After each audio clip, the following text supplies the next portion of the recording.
ඔන්න ලස්සන වීඩියෝ එකක් අද අරගෙන ආවා ඔයාලට. හැමෝම වගේ මේකට කැමති වෙයි. ඉතින් අපි හැමෝම ආසයි ලස්සන මේ වගේ පාට මාළුවට. ලස්සන දේවල් වලට කවුද ඉතින් අකමැති නේද?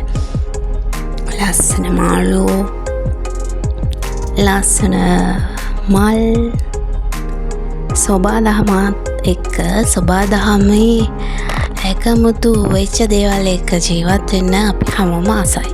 ඉතින් මං නම් එහෙමයි. ඔන්න මට ඉතින් ගොඩක් ලොකු ආසාවක් තිබුණා ගොඩක් කල් ඉඳලා. ගෙදර මාළුවෝ මේ වගේ ලස්සන මාළුවෝ කීප දෙනෙක් හදන්න. ඒ නිසා මම ගියා ඔන්න ගම්පහට.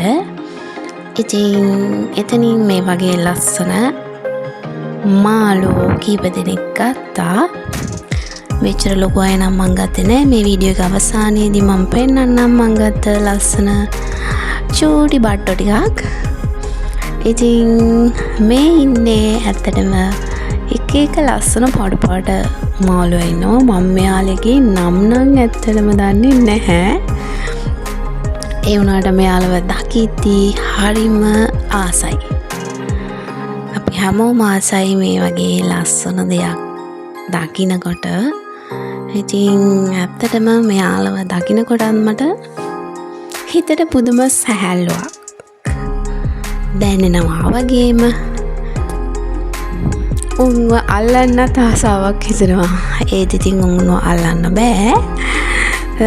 බලන්නකෝ ඔන්න මම ගියා ගම්පහට ගිහිල්ලා මෙයාලව බලලා මට හොඳයි කියලා හිතෙන අයගෙන් කීප දෙනෙක් මං අරගෙන ආවා.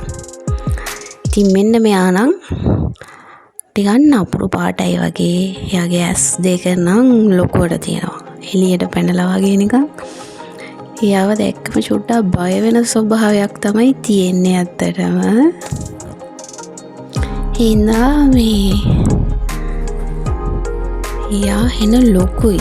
මෙයාගේ නම නම් මම දන්නේ. ඇත්තටම මං එක මෙතන ඉන්න එක්කෙනෙකුගේවත් නම් දන්නේ නැහැ. දන්න කෙනෙක් ඉන්නවා නම් මේ වීඩියෝ එක බලද්දී රිප්ලයි එකක් දාන්න. මෙයාලගේ නම් මොනවද කියලා. ඇත්තට මම මේ කිසි කෙනෙකුගේ නම් දන්නේ නැහැ.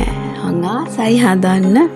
ඒනට නම් දන්නේ නැහැ. ඉතින් ඔන්න මම ගෙදර ගෙනල්ලා ටැංකිය එක දාලා මේ තියෙන්නේ මම ගත්ත මාළුවෝ.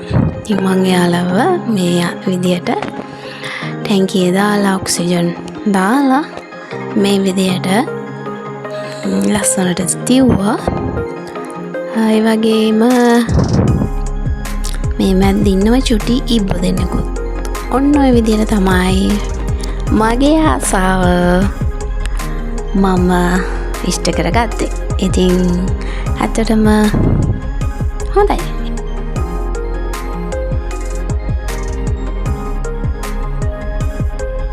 දැන් ඉතින් අපි මෙයාලව හදද්දී ප්‍රයිවසීමෙන් හදන්න ඕනේ.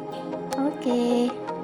ආසාව වගේම අපි මෙයාලට ආදරය කරන්නත් ඕනේ. ඉතින් මගේ වීඩියෝ එක හොඳයි කියලා හිතනවා නම් ලයික් දාන්න.